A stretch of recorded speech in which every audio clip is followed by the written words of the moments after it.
Michael Bruntz, Brian Christopherson with a Thursday edition of the Husker247 3-minute drill as Nebraska prepares for Indiana. Brian, we heard from Matt Rhule today, kind of getting the hay close to in the barn. It's never in the barn. Near the barn. The hay's near the barn. By the door, yeah. But this is a big one for Nebraska, big picture-wise. Potential for bowl eligibility for the first time since 2016.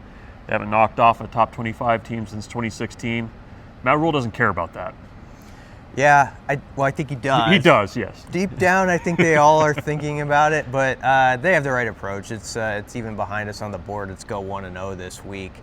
And, he said, I talked about that last year, which he did all through November, about getting that 6th win and ending that drought, as you said, that stretches back to 2016, and it didn't work out. So let's really not go down that road again. Let's just focus on this game. Everybody knows what it would mean. It would take some bad TV graphics off the screen in future weeks and future years, so that would be nice. But they know they have a tough opponent. Of course, it's better if you're armed fully for it, and it could be possible for Nebraska in the secondary. We'll see. Tell us about that. Tommy Hill's a game-time decision once again. At least the good news is that he's gone through practice this week. Matt Rhule said he looked good. They're going to get him to Indiana, kind of see how it goes through pregame warm-ups, and that's kind of been where things have fallen apart in the last couple weeks in getting him on the field.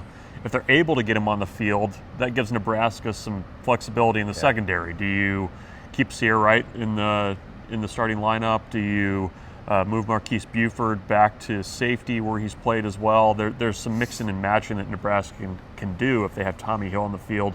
The other injury of note, sounds like Tristan Alvano won't be kicking again. Matt Rhule said he's out for this week. He'd kind of started doing a little bit of light kicking work during the bye week, so John Hull gets the reps at place kicker once again. And, a lot of the discussion this week has been about Nebraska on defense, shutting down Indiana's offense, but the Hoosiers, they've got some guys on their own, the defense that can cause some problems too. Yeah, I mean, they've been top 10 just like the offense has. They have 41 tackles for loss, which is 28th in the country. That's only one less than Nebraska's defense has. They have a D lineman, Kamara, who's number 6, and he's a problem. He's got 5 sacks, 7.5 tackles for loss.